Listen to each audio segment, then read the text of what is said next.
ମୋ ବାପା ବାହାରେ ରୁହନ୍ତି। ବର୍ଷେ ପରେ ମୋ ବାପା ଆଜି ଘରକୁ ଫେରିଛନ୍ତି। ମୁଁ ବହୁତ ଖୁସି। ମୁଁ ଯାଇ ମୋ ବାପାଙ୍କୁ ପଚାରିଲି, ବାପା, ତମେ କାହିଁ ବାହାରକୁ ଯାଉଛ? ଗାଁରେ କ'ଣ କିଛି କାମ ନାହିଁ? ବାପା କହିଲେ, ନାଇଁ ରେ ମା, ଗାଁରେ କି କାମ?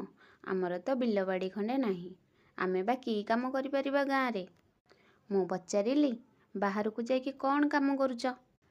ବାପା ହସି ଦେଇ କହିଲେ, ମୁଁ କହୁଛି ପିଲାମାନେ କାମ କର। 2-4 ଘଣ୍ଟା କାମ କରୁଛି ଆଉ କ'ଣ କାମ? ଏମିତି ବାପା ଝିଅ କଥା ହଉ ହଉ କିଛି ସମୟ ପରେ ଖାଇବା ପାଇଁ ବସିଲୁ। ମା ପରସି ଦେଲା। ଆମେ ବାପା ଝିଅ ଖୁସିରେ ଖାଇଲୁ। ଆଉ ସନ୍ଧ୍ୟା ହେଲା। ମୋ ବାପା ମୋତେ ବଜାରକୁ ନେଇକି ଗଲେ। ଢେର ସାରା ଜିନିଷ କିଣିଲେ।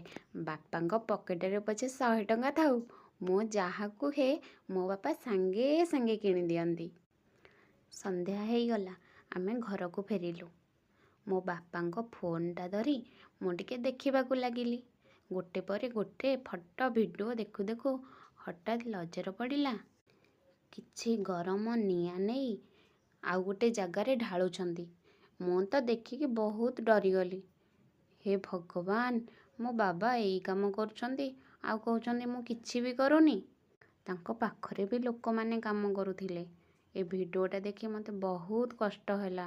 କାହିଁକି ନା ମୋ ମା ଯେବେ ଚୁଲିଠୁ ରୋଷେଇ କରନ୍ତି, ଚୁଲିରୁ ଯଦି ଗୋଟେ ନିଆଁ ଝୁଲ ପଡ଼ିଯାଏ, ମୋ ମାଆକୁ ବି କେତେ ଜୋରେ କଷ୍ଟ ହେଉଛି। ଆଉ ମୁଁ ତା ପାଖରେ ଥିଲାବେଳେ ସେ ମୋତେ କହେ, ମା ସିଆଡ଼ିକି ଯାହାରି, ସାଇଡ଼୍ ହେଇଯା, ଆଖିରେ ପଡ଼ିଯିବ। ଗଲୁ କି ନାହିଁ କହିଲୁ? ଆଖିରେ ଧୂଆଁ ବି ପଶିଯିବ, ଆଖି ପୋଡ଼ିବ। ମୋ ଧନଟା ପରା, ସିଆଡ଼ିକି ଯାହାରି, ସାଇଡ଼୍ ହେଇଯା। କିନ୍ତୁ ମୋ ବାପା, ମୋତେ ଲାଗିଲା ଯେମିତି ନିଆଁ ସାଙ୍ଗରେ କିଛି ସମ୍ପର୍କ ବାନ୍ଧି ଦେଇଛନ୍ତି। ଏହି ଭିଡ଼ିଓଟିରୁ ମୁଁ ଏତିକି ଶିଖିବାକୁ ପାଇଲି